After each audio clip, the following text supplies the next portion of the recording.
Ma'am, we are live now. Bismillahirrahmanirrahim. I welcome you all to a webinar on fetal growth restriction. And I welcome to all the members, the president, and worthy members of Society of Obstetricians and Gynecologists. So as we see that this is a very important topic because fetal growth restriction is a major cause of perinatal morbidity and mortality. The large number of stillbirths that we see, they also get a contribution from fetal growth restriction. Things have not been very clear in this respect. We still find it at times very difficult to just define which of the babies are growth restricted, which are just small for the gestational age, and there remains a small area where it becomes very difficult to get even a definition of fetal growth restriction. And fetal growth within the uterus, it's not a very easy thing to look upon and to say what are the factors which contribute to the fetal growth. But some of the things are very clear that if the placental blood supply to the baby is diminished, then there will be a problem in the fetal growth. But having said that, it is not that simple.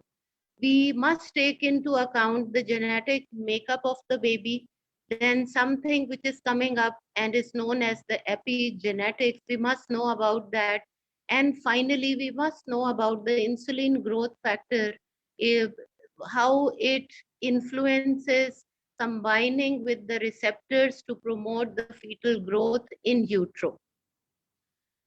So with this preamble in mind, the diagnosis and the management of fetal growth remains difficult, and the diagnosis that it is a growth restricted baby, because we have to make the diagnosis in utero, it becomes very important for the obstetrician. So today's webinar is on this important topic. And now I would request Professor Razia Korejo, the President of SOGP, for her welcome address. Madam, please give your welcome address.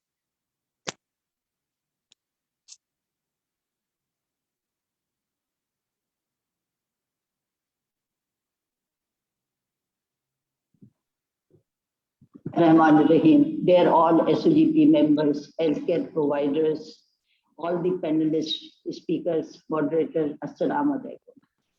On behalf of SOGP, it is a great pleasure for me to welcome you all today in this very important webinar, that is the IUGR and its management.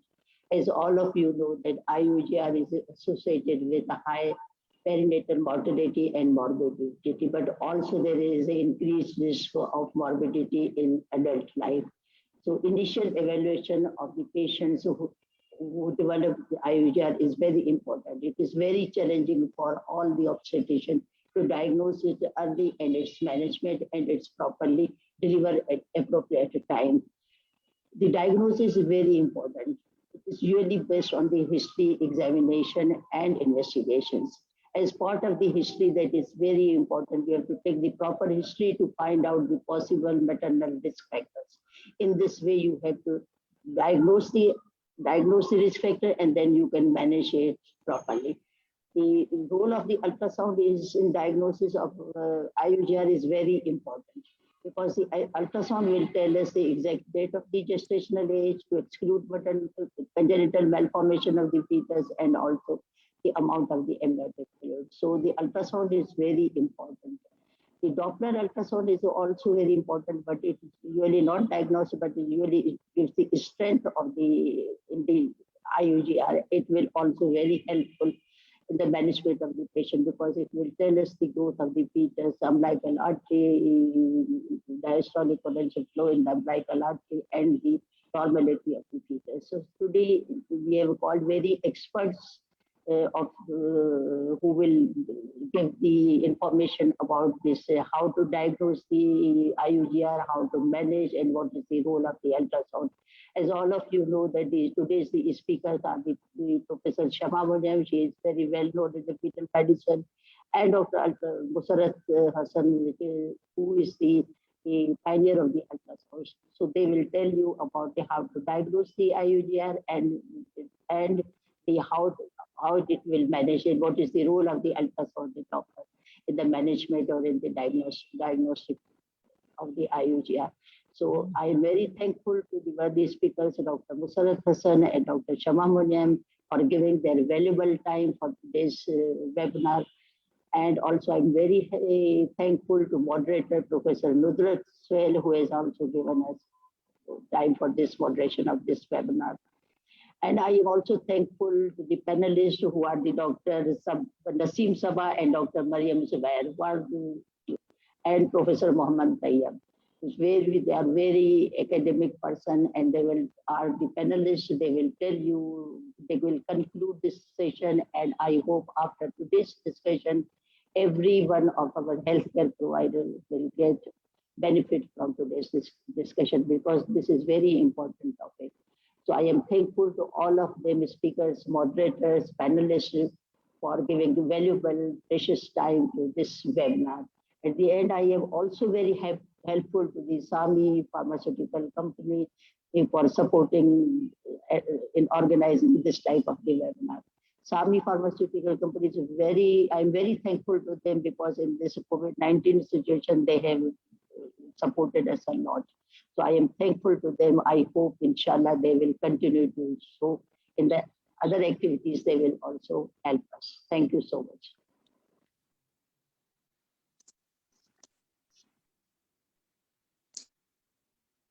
Thank you very much, Professor Razia Korejo, for your very valuable comments and the welcome address. Now, for the first talk for today's webinar, I would request Professor Shama Munim, who's the chair of the Maternal Fetal Medicine Subcommittee and also one of the member of the core group of SOGP. She is a very renowned professor when it comes to dealing with the babies in utero. She is one of the pioneers for fetal medicines in Pakistan.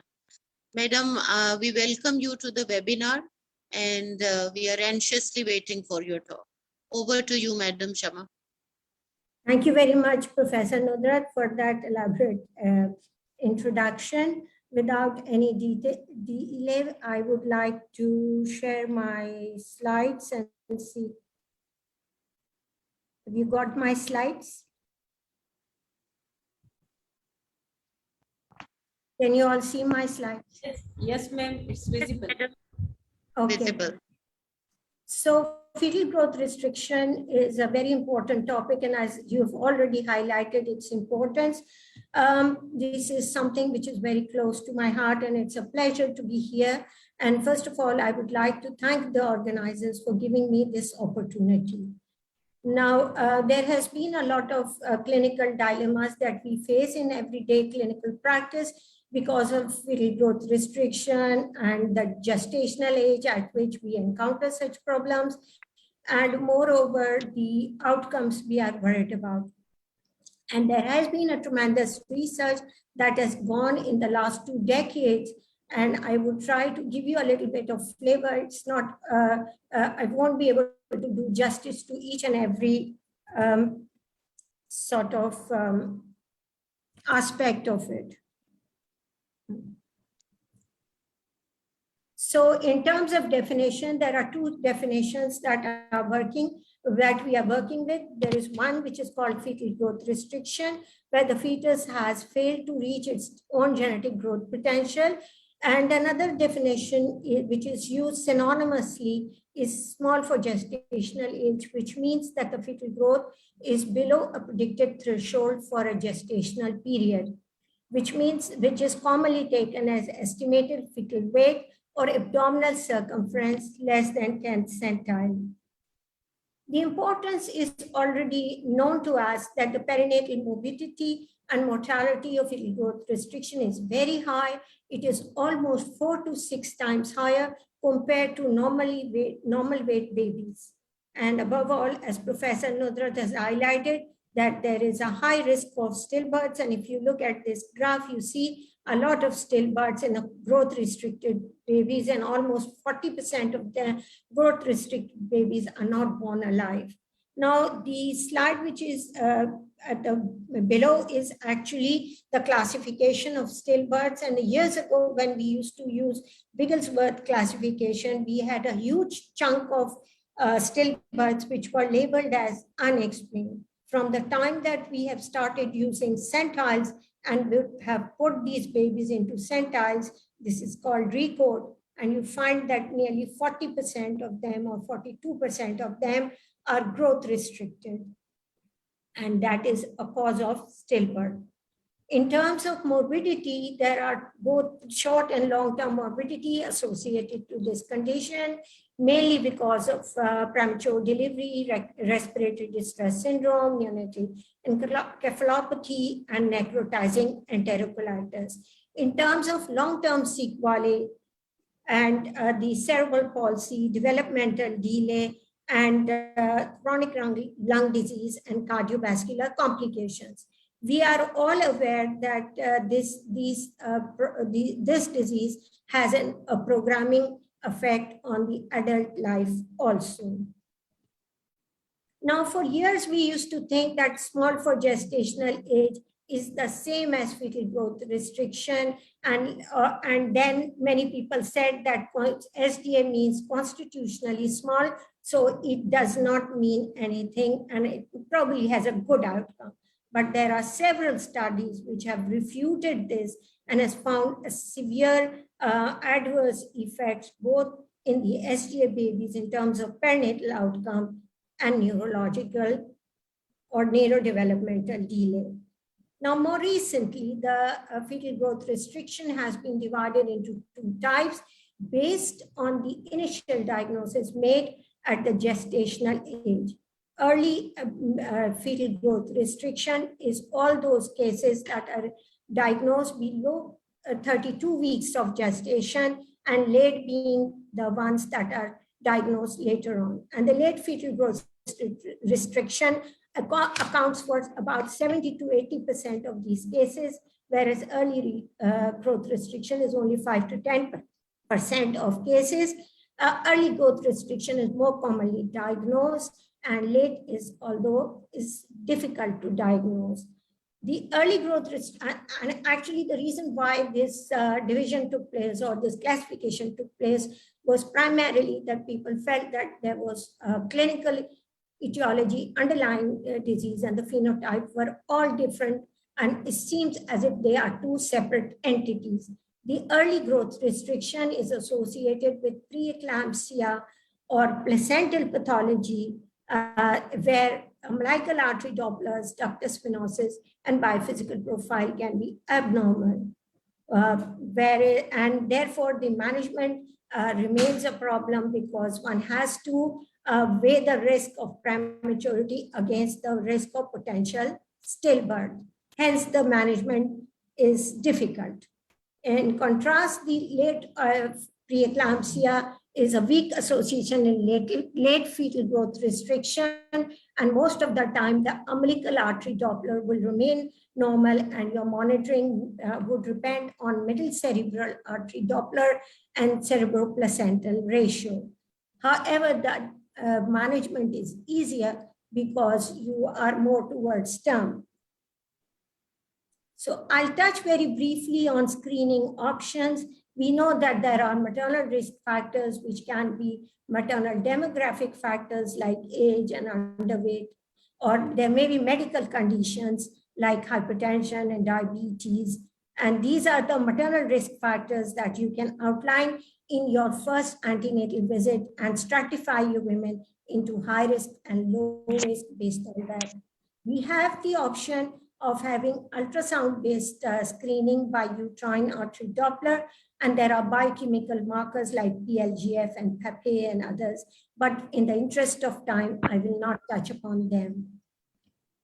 Now, briefly on the use of maternal characteristics, it has found been found that if you use the maternal characteristics, it will only predict 37% of women who would subsequently have small for gestational age, and the false positive is about 10%.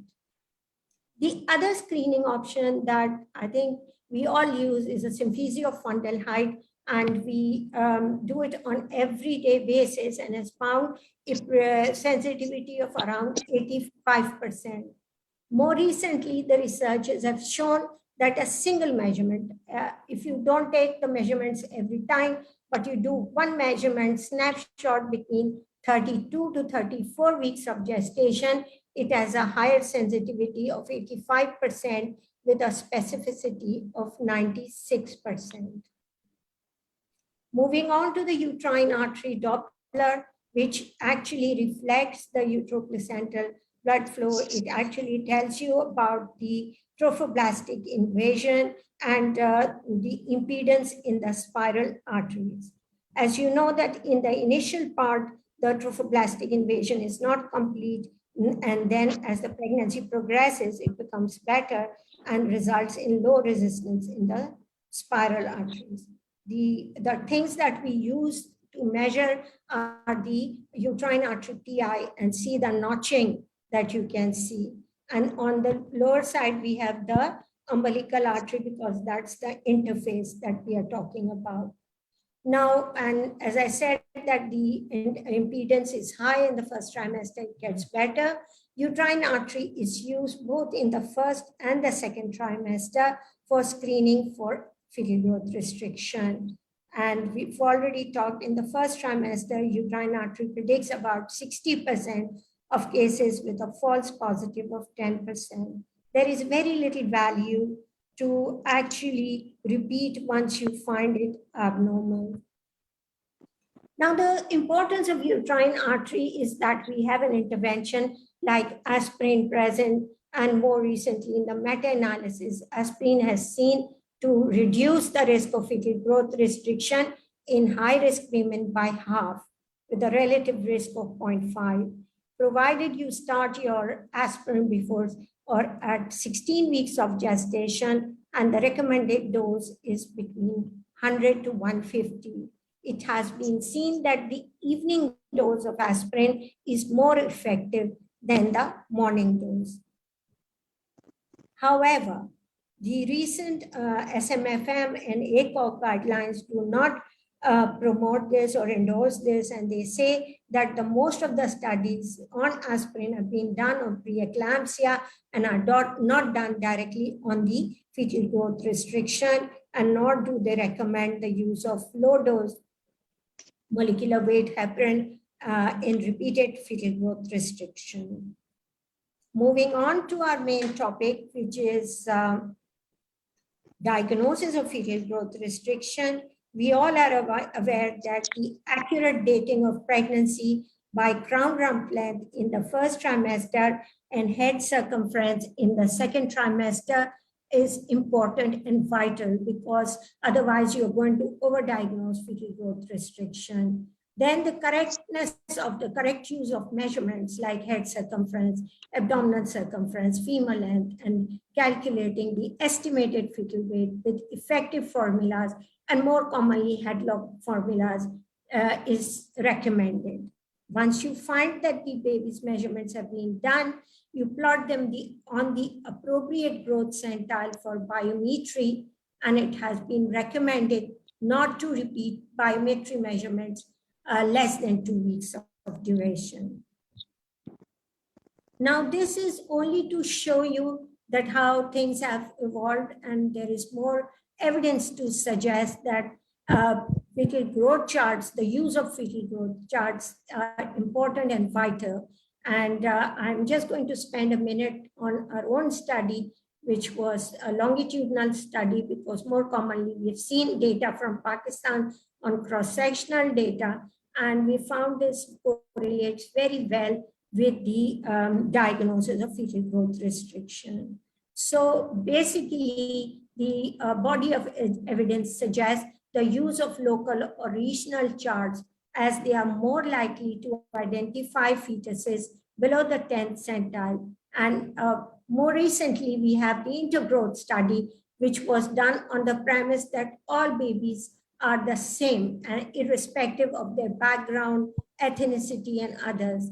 And these charts are available on the internet, but it has been seen that these charts may actually overdiagnose spawn for gestational in low or middle income groups.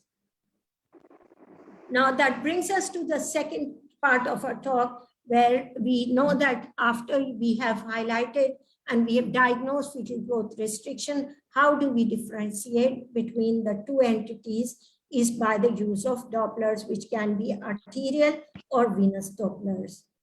As I've already talked about the uterine artery, I'm just going to briefly reflect on this, that the Dopplers actually show the fetal adaptation to hypoxia and response to chronic malnutrition.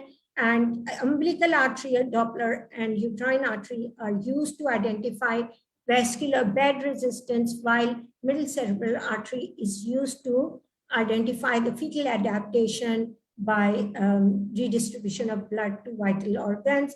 And ductus venosus and umbilical vein, on the other hand, shows cardiac decompensation. So I think I'm going to spend a few minutes on umbilical artery Doppler. As it is the oldest that has been used, it is closely related to uteroplacental blood flow. It shows the first sign of hypoxia and compromise, quantitatively represented by raised umbilical artery PI and qualitatively by absent or reverse end-diastolic flow. Having said that, end-diastolic flow is often absent in the first trimester and improves with the advancing gestation.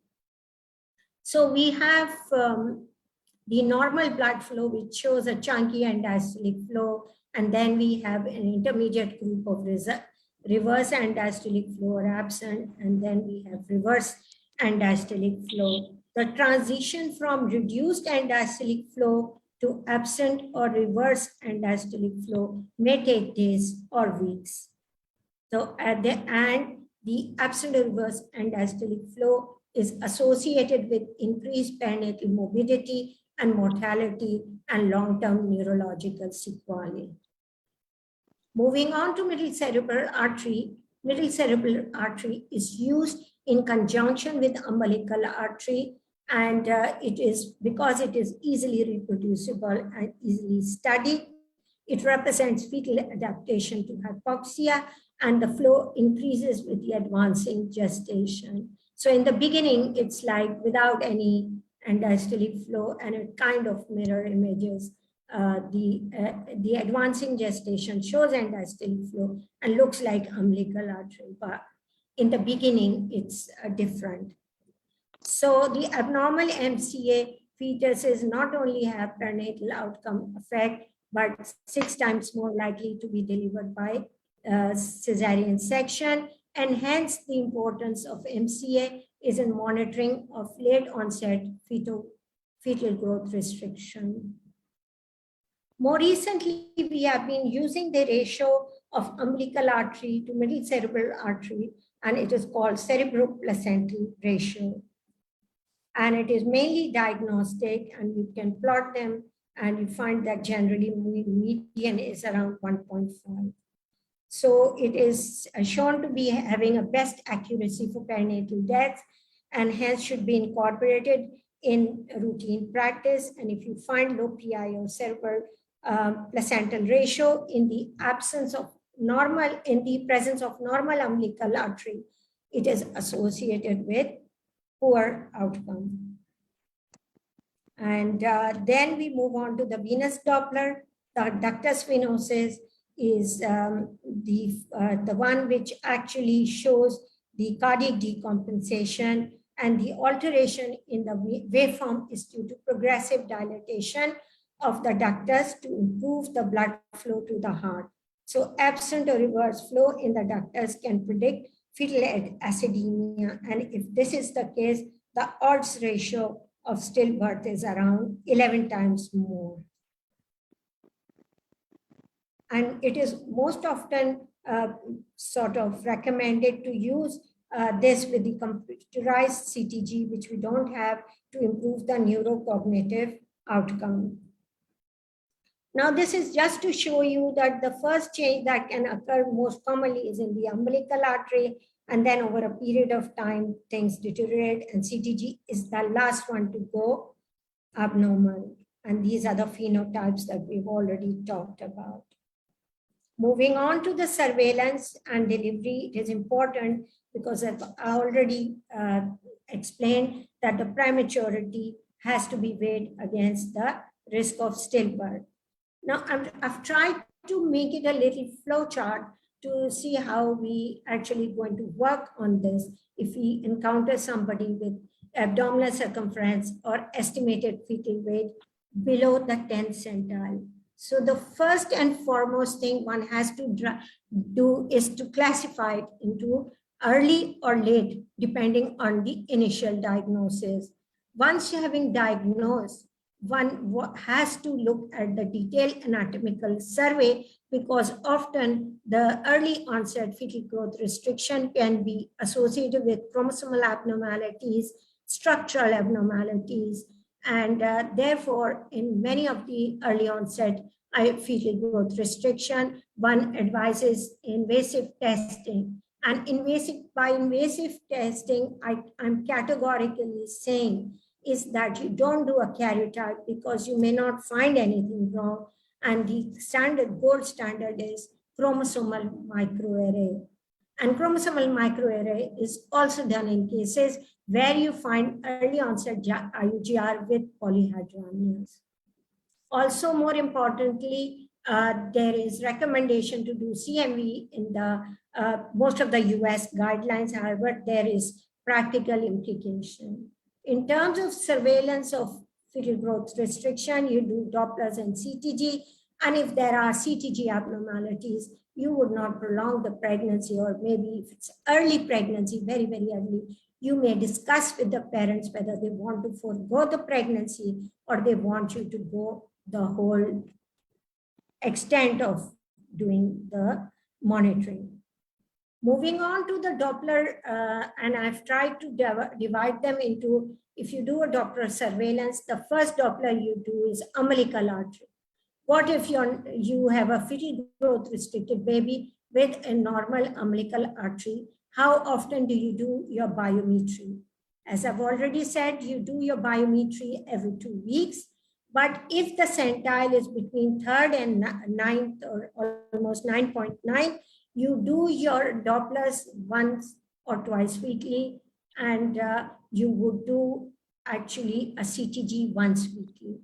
If you have a severely growth restricted fetus, then you would definitely do Dopplers every week, and you plan to deliver this patient by 37 weeks of gestation. If there is around 9.9 or 10, maybe you can delay delivery till 38 or 39, provided you are still monitoring the patient. In terms of reduced end-diastolic flow, this is the group that we always encounter, that you get a report and you say mildly reduced or moderately reduced end-diastolic flow. What do you do then? How often would you repeat the Dopplers?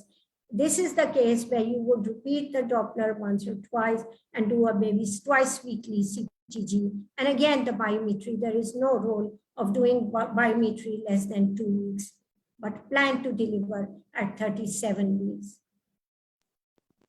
Moving on to the group with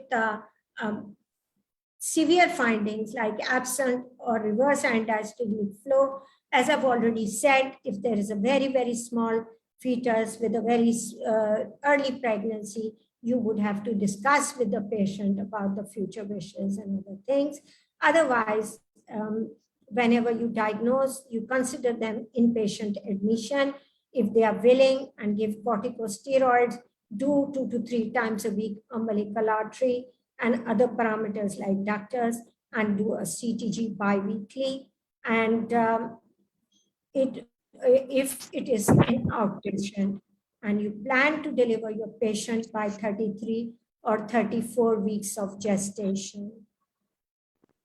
And moving on to the ones with reverse end-diastolic flow, in addition to the same that you would do for the absent and diastolic flow, you would plan to deliver them by 30 to 32 weeks of gestation, and you would give them magnesium sulfate if there's less than 32 weeks of gestation, because there is. Now, this is just to compare how things vary between the American or the European side. Most of the European studies or the latest ISWOG guidelines shows that if you have a late onset fetal growth restriction, you would do twice weekly umbilical artery and MCA and cerebral placental ratio, and you would do weekly in the early onset fetal growth restriction. In terms of how do you deliver them, by far most of the severe forms of fetal growth restriction, those with absent ductus venosus flow, absent or reverse end diastolic flow, would be delivered by cesarean section. Having said that, the vaginal delivery by induction can be contemplated in those with normal Dopplers and fetal growth restriction, or fetal growth restriction with normal AFI or oligohydramnios, irrespective. Now, again, what does the ISWOG guideline says is that you would reserve your cesarean section for those with abnormal CTG, ductus venosus, and alteration in the biophysical profile or maternal conditions. And in the absence of that, there is no contraindication. You can do induction of labor in a well-equipped unit. So the take-home message from me today is that fetal growth alone, size alone, is not sufficient to diagnose fetal growth restriction unless the abdominal circumference or estimated fetal weight is below the 3rd centile, which means that on the basis of biometry, unless it's severe fetal growth restriction, you cannot say that. You would need the use of Dopplers, because that would distinguish between the fetal growth restriction and small for gestational age. It is important to know the early or late fetal growth restriction, as they are different entities. Umbilical artery Doppler and ductus venosus are mainly used for early onset fetal growth restriction monitoring, while MCA and cerebroplacental ratio is used for the late fetal growth restriction. Thank you very much for your attention.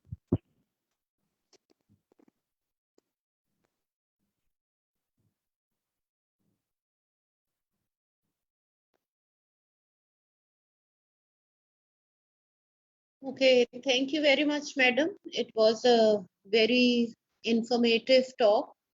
We really enjoyed it, and we are now much more wiser than we were before.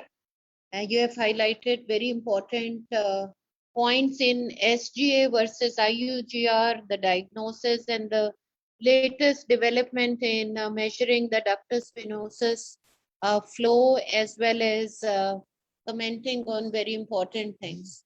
So thank you very much, madam.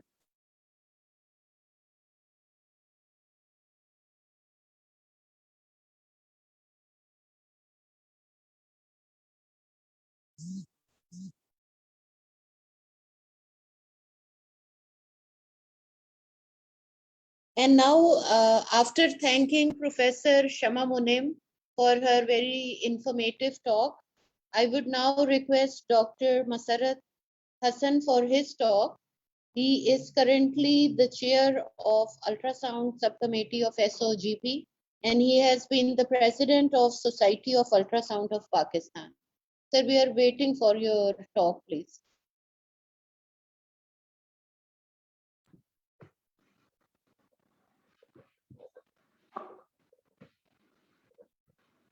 All right.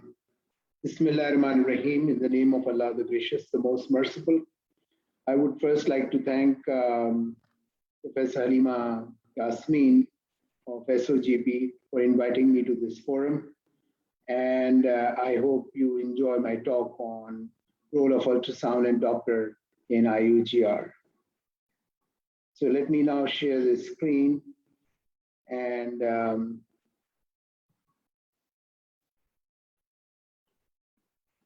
okay, so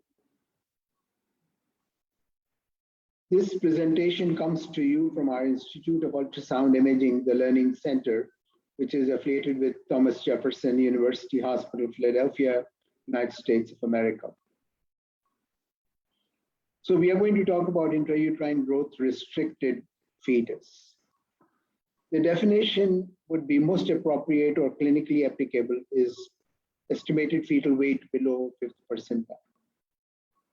And AC is the most sensitive indicator for making such a diagnosis. This is the ultrasound image of twin pregnancy, where you can see the circumference of the one fetus, body of the first fetus, and the circumference of the body of the other fetus. This one is smaller and this is slightly bigger, telling us that this is lacking behind, or there is growth restriction when we compare the two. Why we are interested in doing this study is to determine whether the fetus is growing all right or is lacking behind from the normal growth. The most important parameter which we are going to deal with is the abdominal circumference, which calculates the weight of the baby. And if the weight of the baby is below the percentile, we start to suspect that there is growth restriction. The fetus is looking at the calendar that when you're going to take me out.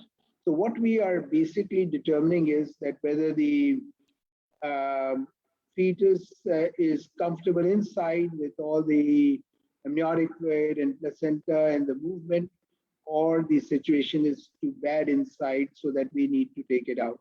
So that's why weight, the thriving of the fetus, amniotic fluid, the surrounding, all have to be taken into consideration.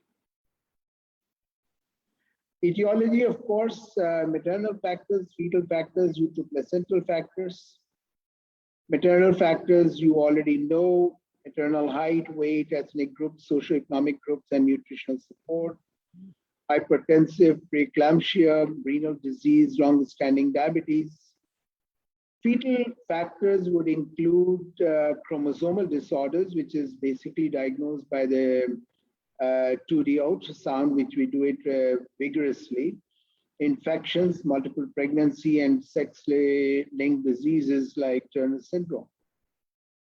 When it comes to uteroplacental factor, which is going to be our topic today, we have to see the reduced functional area, whether the placenta is thin, small, reduced uteroplacental blood flow, which is determined by color Doppler, whether the adequate amount of blood flow is being provided to the fetus. And of course, maternal hypertensive diseases in the pregnancy, which means less blood is coming to the uterus. Etiology of IUGR remains idiopathic in approximately 35% of the cases, so we might not be able to know the exact clue. When it comes to perinatal mortality, newborn weighing 1.5 to 2.5 kg is 5 to 30 times greater risk, whereas newborn less than 1.5 kg is 70 to 100% times greater risk. And that's why we say more severe the IUGR, higher the perinatal mortality.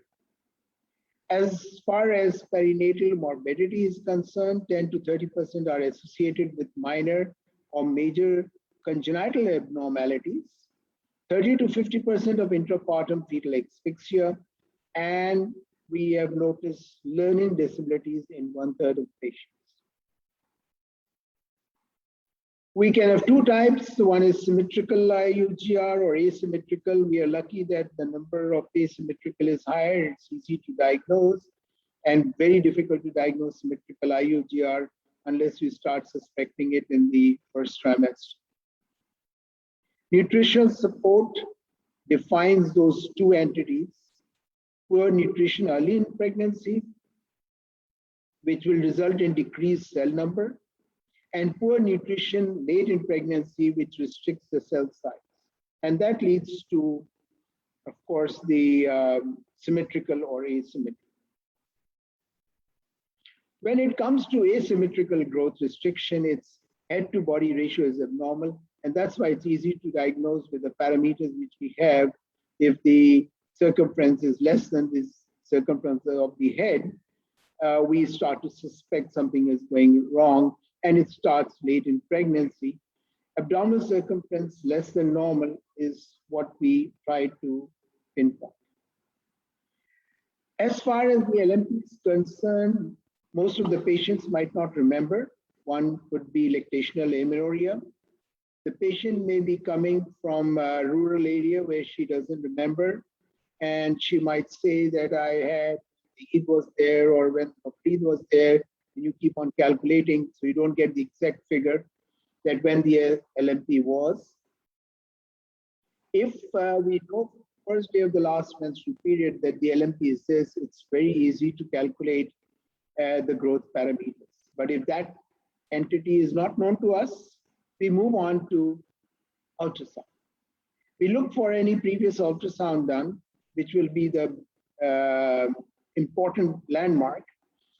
The reason being that if ultrasound is done in the first trimester at CRL level, which according to WHO says that it is the most accurate time to date the pregnancy, if that ultrasound was done, then it's easy to calculate the growth at a later stage, that it is not corresponding or it is corresponding. But if this is also not available, which is done by biometry, BPD, femur length, AC, HC, and HC-AC ratio, then we move on to the third parameter, which is called the growth percentile for diagnosing IUGR. This is the most very sensitive indicator for growth scan. But the problem with that is that you need to have at least 4 weeks to 6 weeks gap in between the two scans. And if you are scanning at 34 weeks, then it is quite possible that you might not get the chance of giving the patient more time for the next scan. So if it is done in the second trimester and then you have done another scan in the third trimester with an interval of 6 weeks, then this can be calculated with greater accuracy and is very, very important. Why we are interested? Because we wanted to know whether it is a small for gestational age baby or it is deviating from -2 standard deviation, which results into IUGR. So these dotted lines, when you plot first scan, second scan, or third scan, and it deviates way beyond, that means it's leading to IUGR. Suppose we don't know LMP, suppose there is no previous ultrasound done, we don't have enough time to do the percentile, then we go to the next stage, and that is look at the status of the amniotic fluid and placental gradient. If the placenta, as you can see in this one, has cotyledons formation, infarction, and calcification, which means there are 3 things altogether in this placenta, which means it's grade 3 placenta. That is pointing to the maturity of the placenta.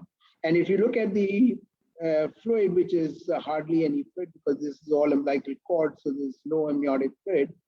These are the 2 parameters, along with all the biometry, triggers our mind that there's something wrong going on, and what would be the next. And the next is do the color Doppler ultrasound to evaluate the blood flow from the mother to the uterus, to the placenta, and from the placenta to the umbilical cord and umbilical cord to the fetus. So we are determining at different stages. This is a picture which I took in FIGO conference in Rio de Janeiro when I visited this bird park. And when I saw this parrot, I said, oh, wonderful picture to say that when we talk of color Doppler, all the colors which you see in this parrot, lighter shades, darker shades of blue, red, yellow, white, black, they are all the components of color Doppler. So here we can see the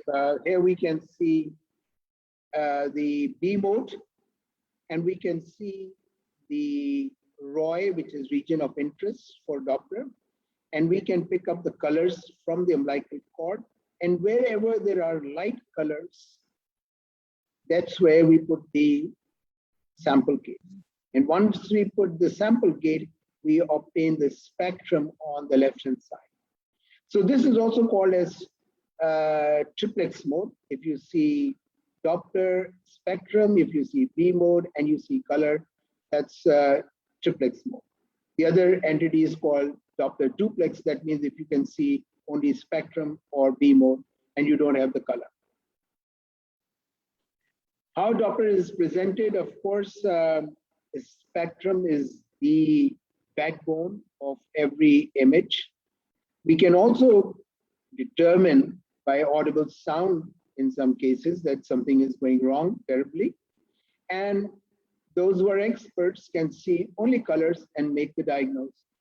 But for general purpose, I think a spectrum, because you can calculate, you can present, you can document, you can reproduce. So spectrum is the integral part of the document. Just to give you an idea that we see the red color and blue color, let me tell you that red always does not mean artery and blue always does not mean vein. It's towards the probe and away from the probe, which makes it red and blue.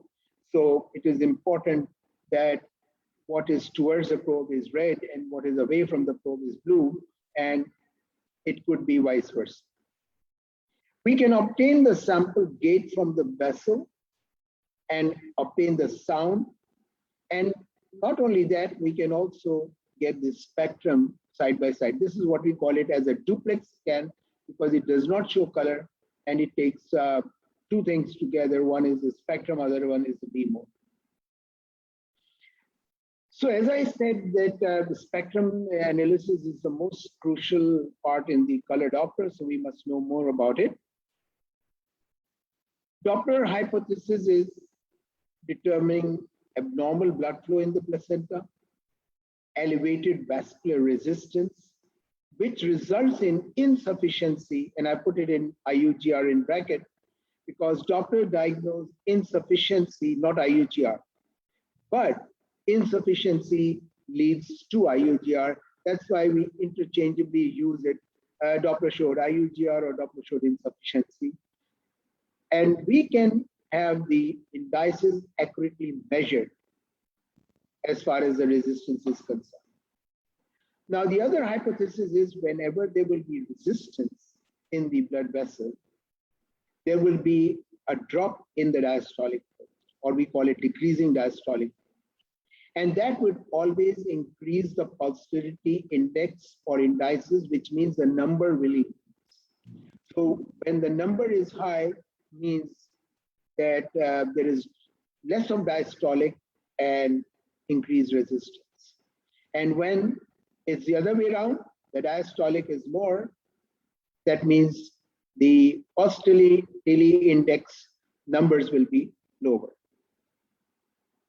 When we do Doppler of CDU and spectrum.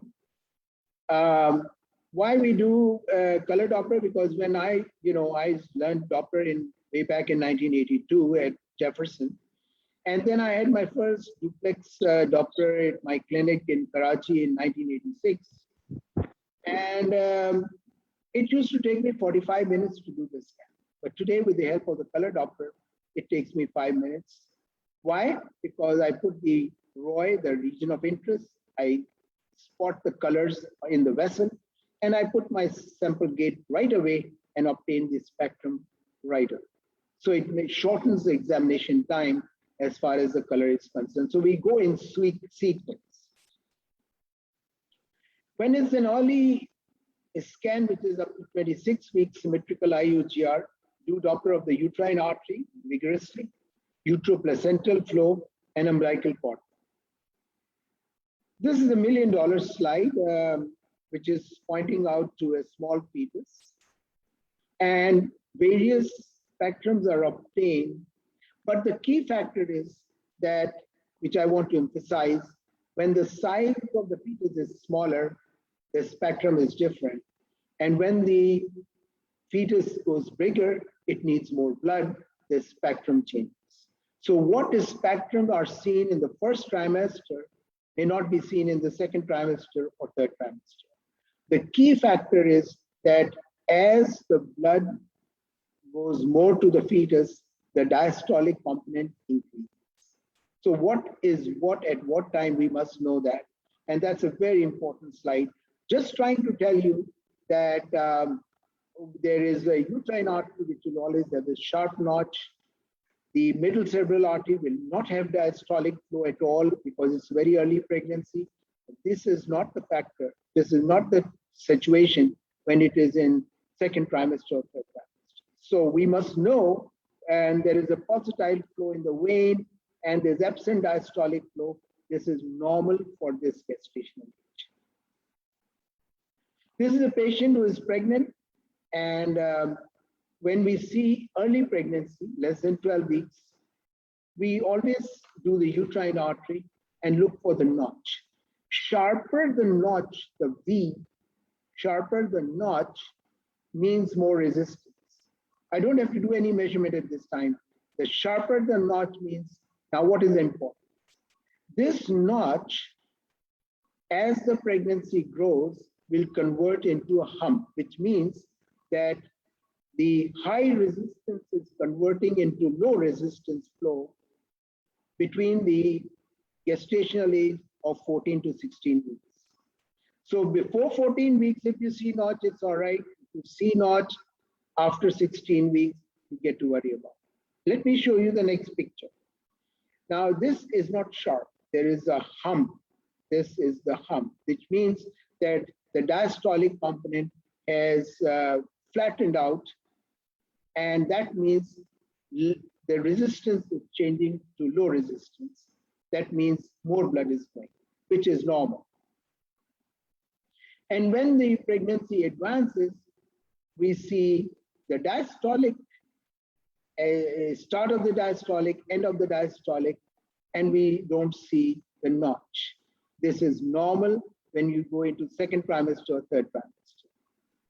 And when we go into the third trimester, the same pattern, systole, and now we don't even see the start of the diastole, we only see end diastole. And we always measure from baseline to the end diastole to determine the values. We call SD ratio, or we call RI, or we call PI. We'll talk about that a little later. So once we have come to low resistance flow, we are not worried. Remember, if you're doing an early pregnancy, around 10 weeks, there will be no diastolic, absolutely normal. And there will be a pulsatile flow in the vein. There will be the dipping in right here, which is normal for that gestational. It's not normal for second and third trimester. Now, if there is too much of twisting of the umbilical cord, which is going to cause resistance in the blood flow, it is seen as a beaded appearance. You see color, you see gap, you see color, you see gap, you see color, and you see gap. This is because of the excessive twisting of the cord. And when you do the Doppler of that, it results into absent diastolic. This is systole, and there's no diastole. And this is the venous at the back. So this means it's causing resistance in the flow. And that's not good for the fetus. Just to give you a comparison, this is the ROI, region of interest, not RENA ROI of India. Here is the umbilical cord. And wherever you see lighter shades of gray, that's the point where you put the sample cake, because you get the best spectrum. Don't take the flow from the darker shades of red or blue or yellow. So here we can see, now we can see this is the baseline, and that's the diastolic flow. So it has to correlate with the gestational age. Now, what causes resistance, we are already aware of. that the uterine arteries, segmental branches, and it results into the spiral arteries, which are coiled. And when the pregnancy increases, this coiling is uncoiled. It becomes a straight line. At this time, there's resistance because it's coiled. But when it is straight line, then it is going to go faster. More blood is going. And there will be another term used, which I'm going to talk later, a little later in the next slide. So when we talk about asymmetrical IUGR, which is after 28 weeks of pregnancy, we do the Doppler of the umbilical cord artery, umbilical cord vein, renal perfusion, ductus venosus, and middle cerebral artery. These are the 5 places where we do the Doppler. Now, when we do Doppler, we are concerned with maternal Doppler, umbilical cord Doppler, and fetal Doppler. So let's see what we have in maternal Doppler. What includes maternal Doppler? We do the uterine artery Doppler, which is a part of the maternal, and we take the uteroplacental because it's a part of the uterine and placenta. So we take uteroplacental flow as a part of the maternal Doppler. So what do? We do the uterine artery, and we see this spectrum. We are very comfortable with this situation. And when it comes to placenta, the semiotic fluid placenta, this is the uteroplacental. Now, uteroplacental flow has got systole and diastole. Now, if the measurements of RI comes less than 0.50, means adequate blood supply is going to the placenta. And if the normal perfusion in the organs otherwise is 0.50 to 7.70, anything less than 0.50 means more perfusion. And anything more than the more perfusion means adequate blood supply to the placenta. That's what we are looking. When it comes to elevated uteroplacental ratio, elevated resistance probably at the spiral artery level because of that coiling, infection. And this is what I was talking about, trophoblastic invasion. So this sheds the inner wall to make the diameter of the spiral artery and the segmental branch bigger. More blood passes through because the fetus is bigger, it needs more blood. Muscular hyperplasia and placental thrombosis or tumors are other parameters to look. And you're aware of this slide, everybody has seen it. This is the umbilical cord, the chorionic plate, the exchange of blood, and the uterine wall. So this is what we are talking about. Doppler of the umbilical cord includes artery and vein. Artery, of course, we have already told you that we take the sample gate from the artery and we look for peak systolic, how fast it is moving, and the diastolic, how much is moving in that vessel. And we calculate the ratios for that and see whether it corresponds, that ratio corresponds with the gestational age or not. So what are the measurements? We have PI, RI ratios, PSV, peak systolic velocity, and diastolic velocity. Now, some people take PI all the time. I have categorized where to do ST ratio, where to do RI, where to do PI, and where to do PSV. And that's very significant. We'll talk about that later. This is just a formula for those of you who would like to note down that what is PI formula, what is RI formula. The problem is the more complicated the formula, the more error happens. So PI may have the error of plus minus 20, whereas SD ratio may have the error of plus minus 5. That's why in umbilical cord, we always take SD ratio, and I can debate on that if you have question answers at the end. So here we have the peak systolic, we have the end diastolic, and this is the mean. So we divide S divided by D, mean systole divided by diastolic, that gives you SD ratio, and so on and so forth. Very easy to remember what are the normal ratios in SD ratios. So it all depends on the gestational age, 20 weeks, 30 weeks, 40 weeks. So you crisscross. At 20 weeks, it should be 4.0, 30 weeks, it should be 3.0, and 40 weeks. Very ready reference formula and you can make up your mind, everything is fine. More than 28 weeks gestational age, SD ratio to be always correlated with the weight, which is calculated by, of course, AC, abdominal circumference.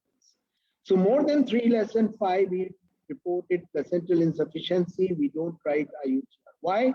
Because if the cord is around the neck, it will cause resistance. So I might write IUGR. Next day, I did the ultrasound, the cord came out, and there was no IUGR. So this doesn't happen. That's why you control yourself by writing placental insufficiency. Now we move on. More than 5, 7, less than 7, we use the word question mark insufficiency, question mark IUGR. 7 to 12, mild IUGR. And when there's no diastolic flow, and we'll explain these two entities a little later, moderate insufficiency, moderate IUGR, reversal of flow, severe insufficiency, severe IUGR. Now we have the spectrum, systole divided by diastole. We can get this ratio. If it is 18 weeks, it's fine. 16 weeks, 17 weeks, it's fine. But if it is 30 weeks, this is abnormal. So we have to make that point. You can do other readings as well, RI, SD ratios together, but stick to one as we have already said. Now, when we come to 36 weeks of pregnancy, we do the umbilical cord Doppler, and the ratio is 2.57. So we systole divided by diastole, because the diastole is increasing from the baseline. That means diastole is more. That means the amount of blood flow is going more, and that will reduce the number, which is normal. When it comes to absent diastolic flow, it is understood that it is moderate placental insufficiency, moderate IUGR. And we'll talk about that, why it happens. So here is this systole, and there's no diastolic component right here, absent diastolic. Now this means there is a reduction in the blood supply to the fetus, which can happen at any place. So when the amount of blood is reduced, let's say there is a retroplacental clot, more than half of the placenta is elevated. That means less blood will be going to the placenta, and we may see absent diastolic.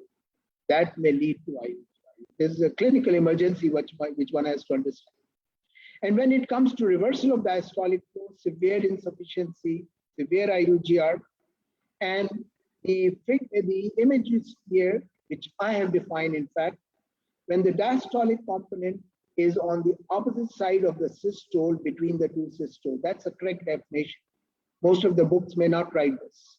So I don't, I've been doing Doppler since 1982, and I know what we are talking about. So this is what we call it, the reversal of flow. Now, in order to understand, there can be a polarity change in the image. So this systole may be down and diastole may be up, depending on when the cord is around the neck and you are going in this direction towards the probe and in this direction away from the probe, then this thing can happen. And I've reversed this for convenience, that the systole is on the top, the same image, diastole is below, but the definition remains the same, that the diastole is on the opposite side of the systole between the two systoles. If this diastole is right behind the systole, that's mirror artery. That's not reversible. People make that mistake very frequently. Why does that happen? It's a very interesting phenomenon. This is the placenta, that's the vein which is going towards the fetus. This is the umbilicus, and that's the artery coming from the fetus, deoxygenated blood coming towards. When the deoxygenated blood comes through those two arteries, which we are actually evaluating on Doppler, when it strikes the placenta, if the placenta is non-compliance, is hard because of calcification, because of cotyledons and infarction, the blood bounces back. And that bounces back is what we call it as a reversal of. Now we move on to the fetal Doppler, MCA, aorta, renal arteries, and ductus venosus. All are important, but MCA and ductus venosus are very important. These other two, the aorta and renal, triggers your mind that you have to do MCA and ductus venosus. Why we do this? Remember, there is a redistribution of flow in the IUG. So whenever we are doing the MCA, we are looking for the brain sparing phenomena, which may result into IUGR. That's why we do the middle cerebral artery in every patient if the patient has been referred for Doppler of the obstetrics. Now, at 30 weeks, 35 weeks, 40 weeks, this is the range, 0.80 to 0.98. And you don't have to remember this white figure, but you have to remember this orange one. This is 80, minus 5, 75, minus 5, 70. So 80, 75, 70. 30, you add 5, 35, you add 5, 40. Very easy to remember. Now we go to the next slide. I've added the green color. If at 30 weeks, the MCA is below 0.70, I should have added 0, but I did have a space. So 0.70, that means it's brain sparing phenomenon. That means at the cost of the body, more blood is going to the brain. That's what we call it as a brain sparing phenomenon. And that's what is very sensitive. We have seen that the umbilical cord Doppler was normal, but the MCA was abnormal. That was IUG. And that needs immediate attention. So this is very sensitive, everybody should do that. On the contrary, why did I say peak systolic velocity?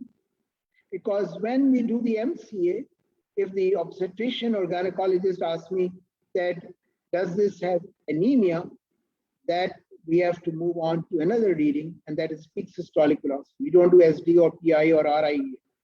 And if when the hemoglobin is less, the viscosity of the blood is reduced, means it is more fluid-like, means more faster movement. And faster movement means if it crosses more than 65 cm per second, you are dealing with anemia.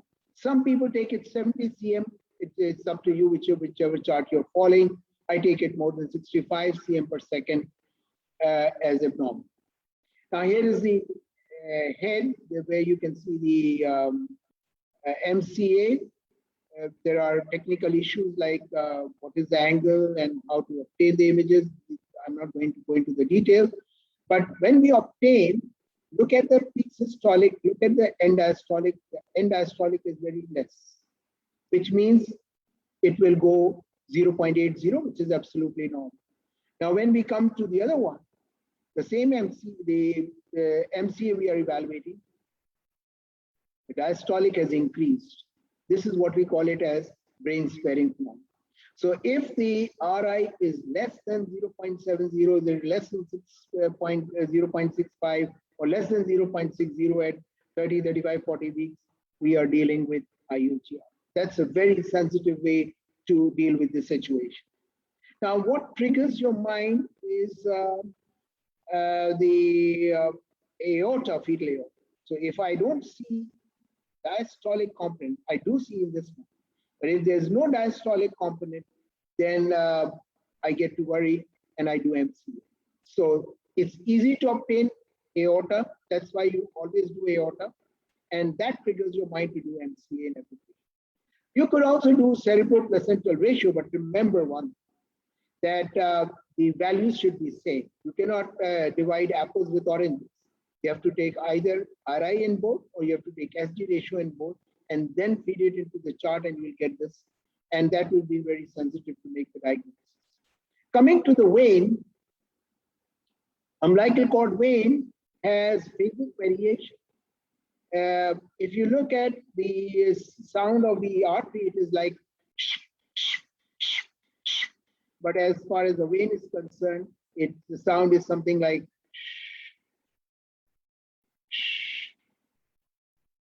that is the vein sound.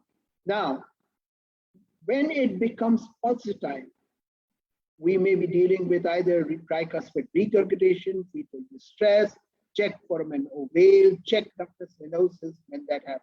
Why it is pulsatile. Now, this is the normal phasic variation in the vein. And now in this one, it's a straight line. There's no phasic variation. That's the start of the problem. It's not yet the problem, but that's the start of the problem. And once the umbilical vein has discontinuity, that means there is a dip in the vein, that means it is pulsatile. So pulsatile can be represented like this and can also represent like this. It looks like systole and diastole, but I'm writing venous. That means the vein is behaving like an artery, like pulsatile. We can argue on this patient for a long time, but this is definitely, I'm writing it. So that's why it is a vein. So this is pulsatile. Now, that's why when the umbilical cord vein is pulsatile, we move immediately to the ductus venosus.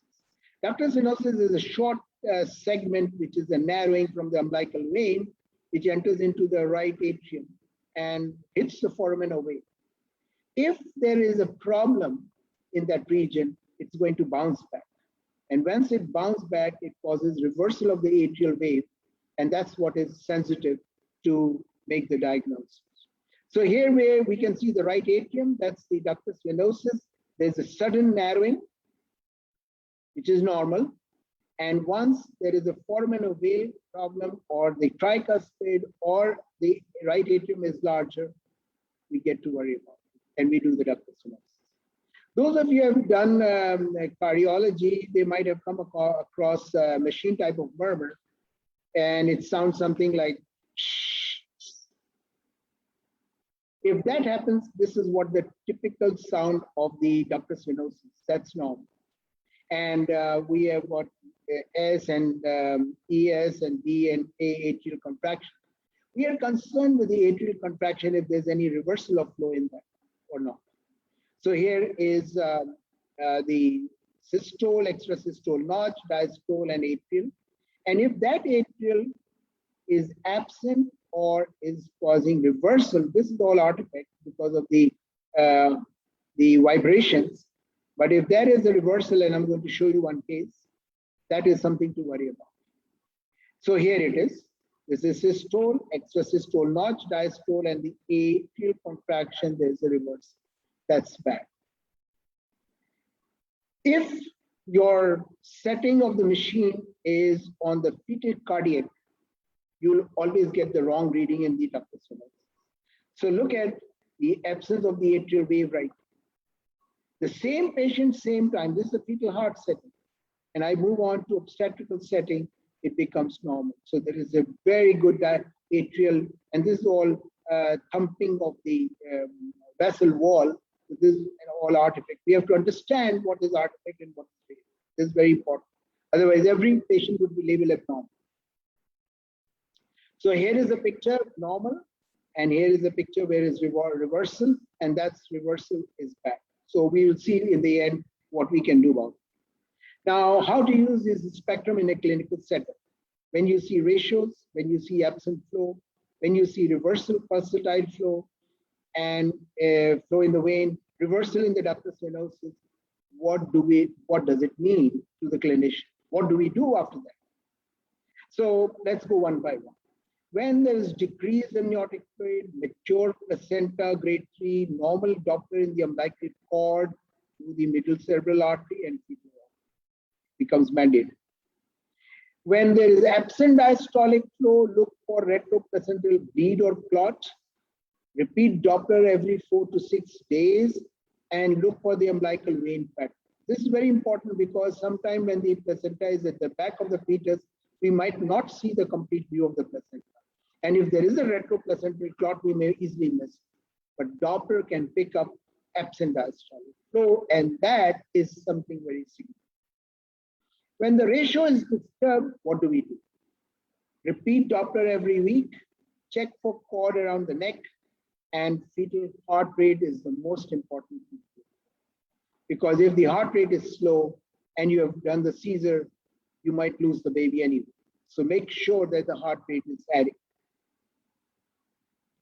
Reversal or reverse diastolic velocity or reversal of diastolic flow, whatever you like to call it, same thing.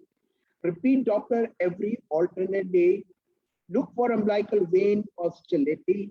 See ductus venosus for reversal and monitor the MCA formations. This is something which you have to monitor.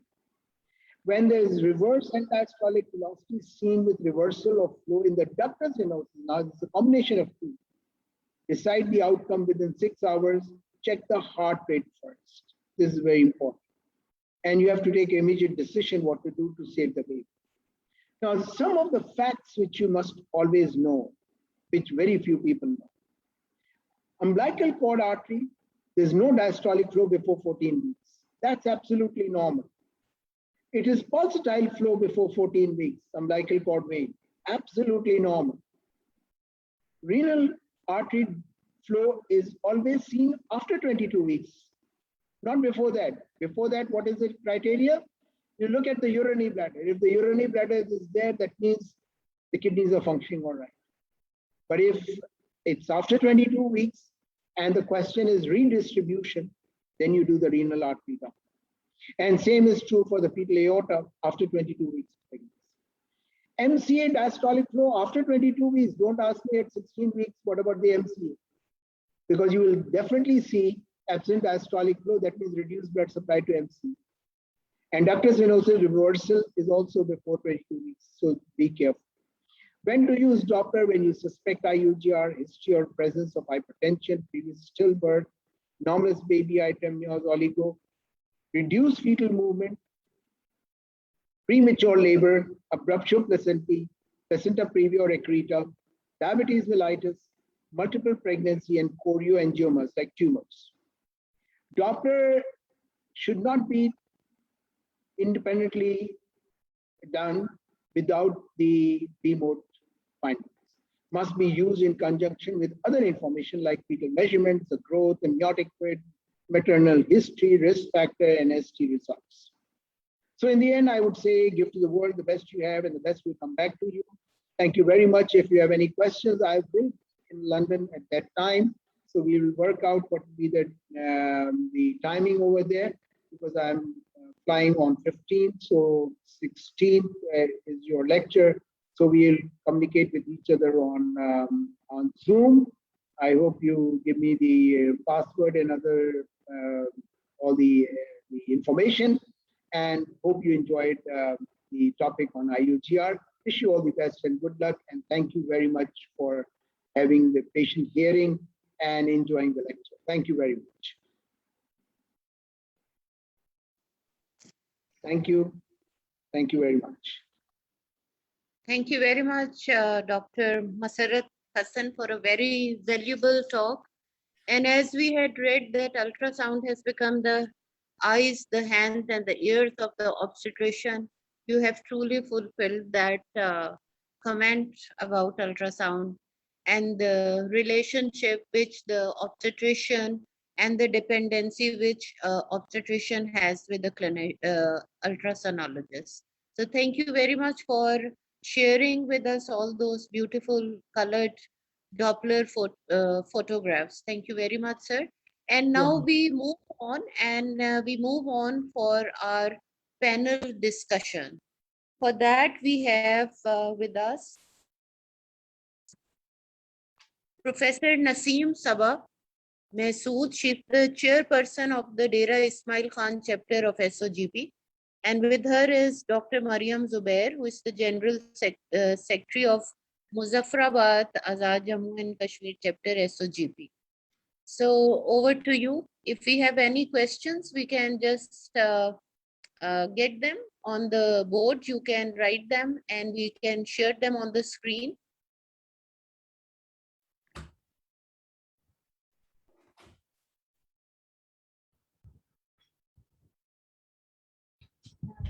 It was a very nice and very elaborate presentation by two presenters.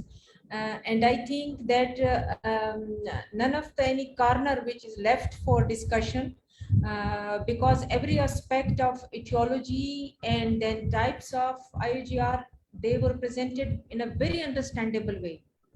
The way how we can go for it, and for diagnosis, clinical, then in through ultrasonography, and then how we have to move forward for the management of that as well. So I think there is nothing left to add up to this presentation. These were extremely informative, even right for us. Thank you very much, Professor Shama, Munim, and Professor Musarat. Thank you. Thank you.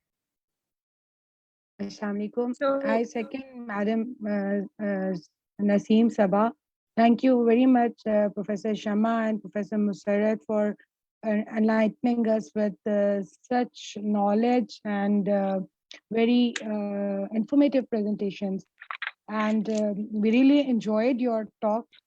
And practically, we as obstetricians, we encounter IUGR or fetal growth restriction very commonly in our daily practice. And one thing I just wanted to add for the information and interest of young obstetricians who have been listening us throughout this session, that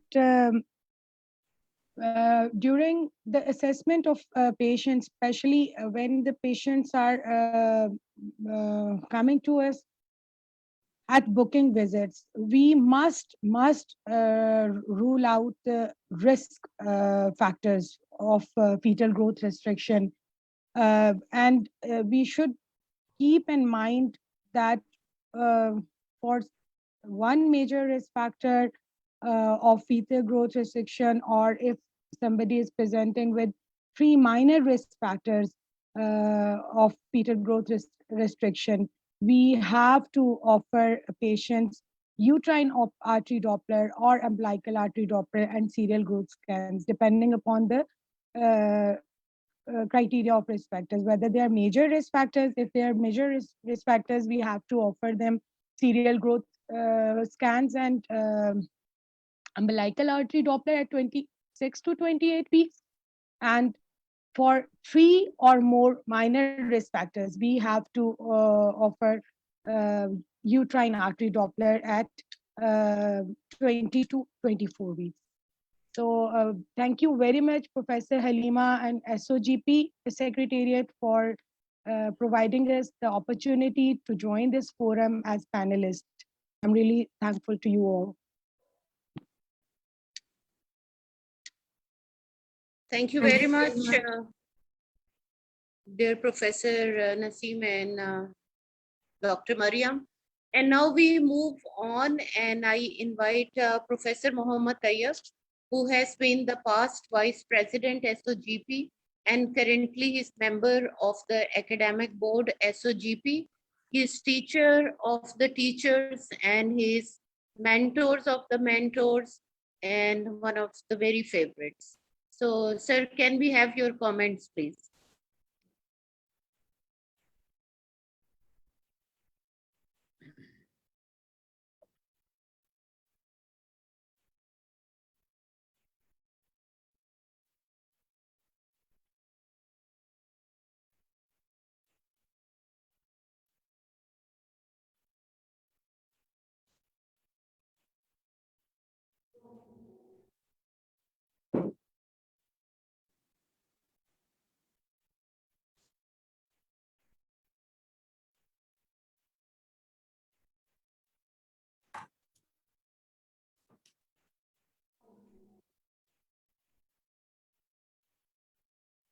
So, do we have Professor Tayyab among the panelists?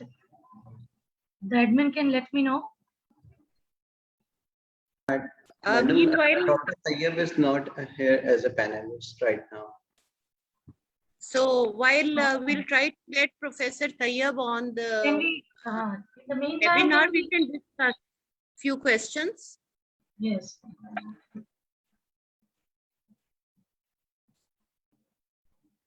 So there was a question that what is the role of epigenetics in the development of the fetus in utero? I could see that question and that has gathered my, gaze on it. So I would request Professor Shama, if she's still on with us. Madam, can you answer the question, please? Actually, there are several factors, epigenetic factors, which are being studied. And at this moment, like, the environmental factors, maternal nutrition, how the exposure and other things can affect the phenotype. But what I feel is that before we go and discuss all this, there are a few queries that we need to resolve. Number one is that for all intents and purposes, for the last decade or so, The fetal growth restriction is the standard sort of a definition or standard format used, not IUGR or intrauterine growth restriction. So like, we need to be with that. And also there has been a lot of studies on the genetic factors and things, but it's rather complex and beyond the domain of this sort of presentation today. But what I feel is that for those that are attending this, I feel that we should also highlight that the screening by uterine artery can be done as early as first trimester and not necessarily wait till 20 weeks, because many times you would have, if the woman comes early, you would have her early and you can answer her queries and, identify and stratify her in a sort of a high risk group, and you would know which ones you would need to see more often, because there are low risk women that you don't need to worry about that much. तो वो जो customized care है उसका एक concept है, और जितनी early हम अपनी screening शुरू करेंगे उतनी early, जैसे हम first trimester में nuchal translucency करते हैं, उसी के साथ cervical length करें, उसी के साथ uterine artery Doppler करें, तो आपको एक stratification में बहुत आसानी हो जाएगी. Right, madam. Thank you very much for the response. And Professor Nudrat, I'm very sorry to interrupt at this moment. Actually, Professor Tayyab somehow could not get connected to the Zoom link. He is on a phone call with me, and on my hands-free he would be giving his comments. all right, madam. Sir, please, you can talk. Very much, Professor Haleema. Let me check with people if they are able to hear it. Hello, can anyone hear? Yes. I can hear. Okay, good. My apologies. I think that instead of the people saying I'm not present, I'm present since 4 p.m. and I've listened to every single word that has been said. It would have been useful if they had just checked out whether the audio is video. Anyways, that's behind. Let me first of all thank the FGP for giving me this opportunity, learning opportunity, and these excellent talks from Professor Shama and Dr. Musarat. And I feel that certainly one of the greatest advantages of such meetings is that you come out wiser from them and you can incorporate a lot of things in your practice. I would just like to make a few practical comments. Beginning with, I was making, so I thought I'll have a video link so I'll be able to display some notes that I've made in the last 2 hours. But I'll just mention a few practical things. And to begin with, the terminology of IUGR, I think, is now obsolete from all the latest literature that I've been reading over the last few years. IUGR is no longer used as a terminology in recent few years. It's just FGR, fetal growth restriction. Second thing I wanted to highlight was the fact that maybe it's not been emphasized enough. Practical point is that it is extremely crucial and vital to date a pregnancy before we start taking the decisions. One of the dilemmas we have in our public sector hospitals particularly is that we get a lot of patients, perhaps more than 50% of patients who are so-called unbooked patients who have never seen anyone. They just appear in the third trimester. Sometimes they just appear at that time and you have absolutely no clue, and especially if they have conceived during lactational amenorrhea or they have had irregular cycles. There is just no way of looking at a patient once and taking a decision. You can say that this is possible as GA, but you can never tell about FGR. And therefore, if you have somebody, especially for younger generation and future generations, and they have the facility available, it's crucial to date a pregnancy between 8 and 14 weeks with a CRL. And to understand that if that is getting delayed, then the second trimester is difficult to date a pregnancy, even if somebody is pretty sure of her last menstrual period. The next point I wanted to highlight was the availability of an ultrasound at the use and the expertise available for ultrasound.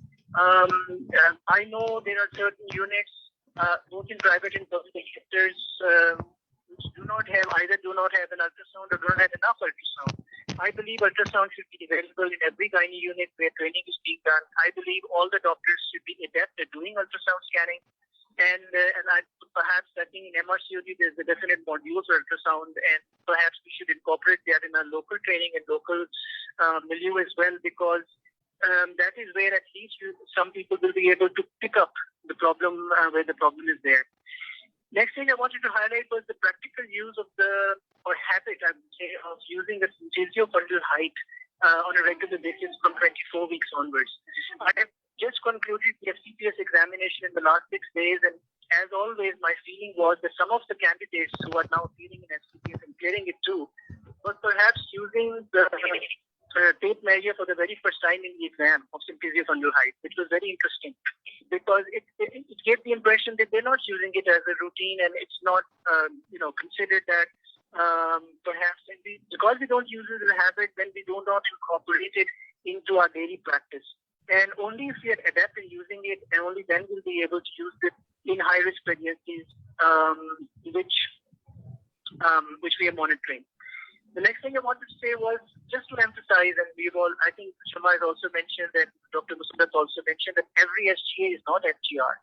Small for gestational, you get the suspicion that it's SGA, and you find that only 30% of patients, 3 out of 10, will actually be fetal growth restricted. And the majority of them are just a small for gestational age, so that's constitutionally normal without risk factors. And from my training years in United Kingdom from 1992 to 1995, where the customized growth charts were not yet available, it was very interesting that from Asian patients from India, Pakistan, and Bangladesh, the pickup or the spotting of SDA was commoner. And I always used to smile and say, oh, look, you always say, to women of my ethnic origin that they all have small babies. Not necessarily. If you are going to customize the charts, you will probably find out that most of them were just normal. The next thing I wanted to mention was, I'm not sure, and this is just a thought that I'll float around the people who are tuned in and listening, is how many of us are actually using centile charts on patients who are whom we suspect growth restriction. Shama, obviously, you got an eye on Shama, and I know that you must be using. But how many of us who are busy obstetricians regularly, because we know that 1 in 10 pregnancies on average will be SGA, and you also know that 1/3 or 3 out of 10 3 out of those would probably be FGR. But how many of us are actually using centile charts? And then the centile charts, we know that we don't know which centile chart is the best to use. And then also, you would all have noted that both these illustrious speakers have not used the word symmetrical IUGR and asymmetrical IUGR, which some people are still using. And they are neither. These are just ways of mentioning that you're looking at somebody who's a fetus who is smaller right from the beginning, or a fetus who is going to lag behind in later times. And also, I think we need to remember that one of the things that we're worried about when we're looking clinically at patients who have probable SGA, and especially if they've got FGR, is the fetal impact in the short term, medium term, and long term. And the thing that I just like to highlight in this note is in shorter term of impact, obviously we're worried about stillbirth or neonatal morbidity, or we are especially worried about an FGR whom we're going to deliver premature, because they have a much higher risk of morbidity and mortality if it's FGR plus prematurity. But sometimes we are in a no-win situation, and damned if you leave it inside and damned if you take it outside. But these are the dilemmas that Zubair will learn from. But especially, I think over the last decade or so, it's the increasing knowledge or availability of information that in the medium term, if you're looking at the possible medical palsy or neurodevelopmental abnormalities or behavioral problems, or especially reduced intellectual attainment in later life, these are medium-term problems of fetal impact, and they are really worrying at times, and worrying for the parents who are in access to media, and they are looking at Google and all that. And obviously now there is enough information or enough theories and hypotheses about long-term impacts about fetal programming, of the interplay of genetics and in vitro environment, of later in life metabolic syndromes and cardiovascular disease and stroke. Then there's a couple of last points.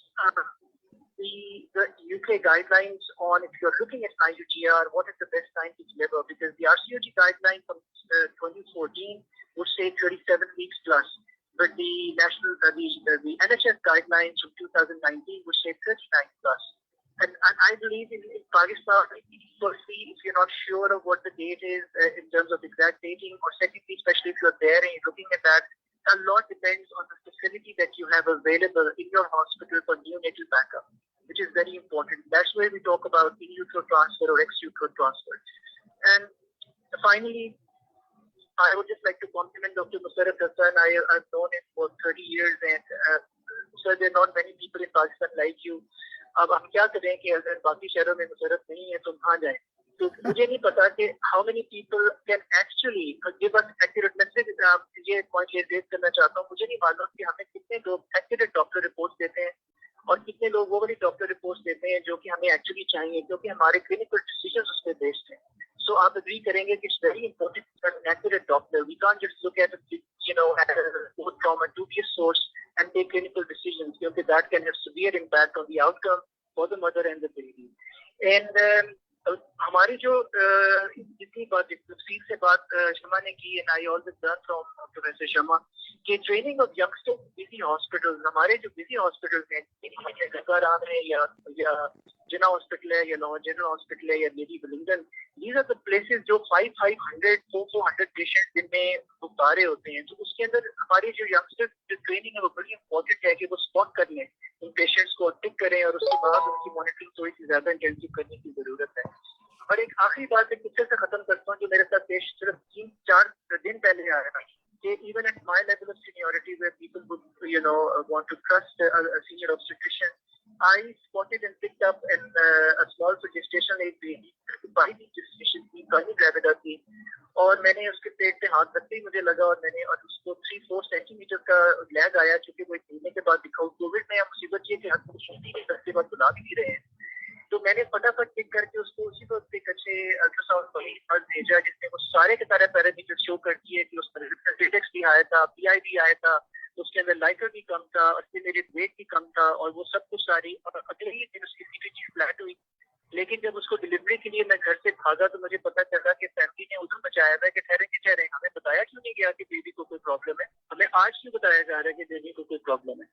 वो तो खुशकिस्मती से outcome 1.7 kg का baby 35 weeks पे निकला. लेकिन मैं ये सोच रहा था कि बजाय इसके लिए फैमिली शुक्रिया अदा करती कि मैंने टिक कर लिया प्रॉब्लम और एक्ट कर लिया, खुद कर लिया है, और बेबी अल्हम्दुलिल्लाह ठीक ठाक हो के वो घर भी चला गया 1.7 का.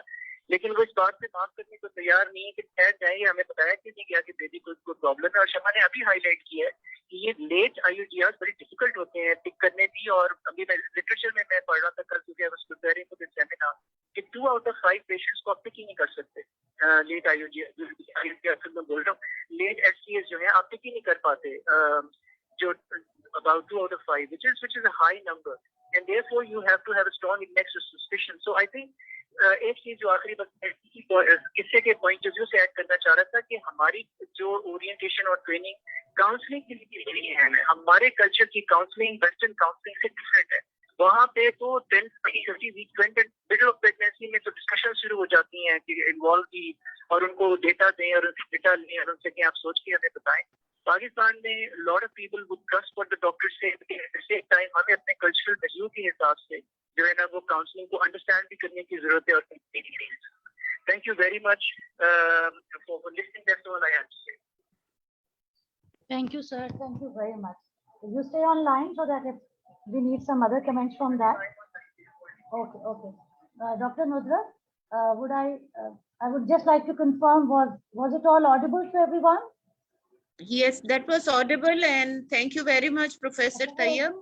Now I would request my friend, Professor Haleema Yasmin, who's the Secretary General of SOGP, and a very dynamic and a very studious and a very research-oriented friend of mine. Ji, madam, for your vote of thanks, please. Okay. I just wanted to make sure कि Professor Tayyab की आवाज सबको चली गई है या नहीं? हमें तो आ रही थी. Yes, ma'am. Very much audible. If any comment from the panelists or the speakers, Dr. Musarat, You are there at London today, if you would Yeah, like yeah. to. Thank you very much. I also enjoyed it. Thank you very much for giving me the opportunity. I think it went all well. Thank you very much. Nothing to add more. And there were some comments made by people that it should be, make it more hands-on and things like that. That should be done. And as Professor Tayyab said, that we should have more seminars and more teaching facilities for, at different hospitals with a good machine and good people to do ultrasound. I agree with him 100%. Thank you very much for his comments, and it was very nice. Thank you very much, Professor Haleema. Thank you. Dr. Shama, if you would like to conclude at your end, any pertinent message?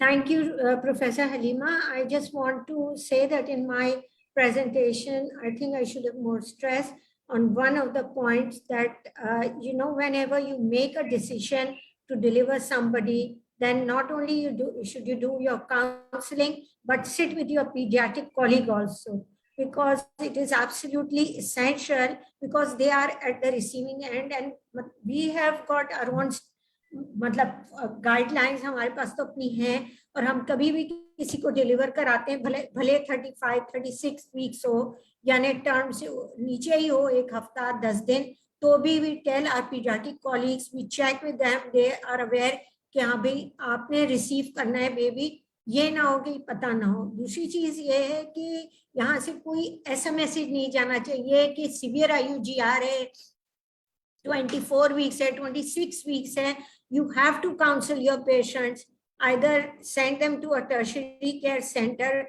and many times if you sit with them, many people will say कि आपको पता नहीं चल रहा, अगर बच्चा इतना छोटा है अभी से, हमारे पास ना इतने पैसे हैं ना वसाइल हैं, आप इसको नॉर्मली जैसे आप कंजर्वेटिवली मैनेज करते हैं वैसे ही करें। So you have to keep that dialogue going on and respect the wishes of the family and everything, because obviously the NICU care also comes with a price. That's all I have to say. Okay, so I'm really pleased and honored to present this formal vote of thanks to the whole panel today. My special thanks to the both speakers, Madam Professor Shama Munim, Dr. Musarat Hassan, very senior members of SOGP, and they have really done the justice to the topic of fetal growth restriction. Our chair for today, Professor Muhammad Tayyab, a very valuable suggestion from him of using our clinical skills and tools which are available, like a simple tool like a measuring tape. If we can bring in difference in our diagnosis, just picking one more case by use of a tape rather than using my fingers, I think we should opt for this attitude rather than hame bahut aata hai type attitude. And then the moderator for today, Madam Professor Nudrat Sohail, our inshallah coming up soon, the chair of the Gujranwala chapter, inshallah, Madam will take this up. And currently she is the executive of Lahore chapter. Both the panelists for today, Dr. Marium Zubair from Azad Jammu Kashmir and Madam Naseem Saba from DI Khan, and all the worthy audience who have joined us today on Zoom as well as on Facebook. Thank you very much, Professor Razia Korejo, for giving this opportunity to the SOGP team for conducting these academic webinars regularly. And thank you very much, Sami Pharmaceutical, for your support for this webinar. I again thank you all for this wonderful talk, and it was really a treat to listen to you both. Thank you again. Thank you very much. Allah Hafiz. Have a good evening and a good weekend. Thank you. Thank you, and to you as well. Thank you. Bye-bye. Thank you. Thank you very much. Bye-bye. Thank you. Allah Hafiz. Khuda Hafiz. Khuda Hafiz. Khuda Hafiz.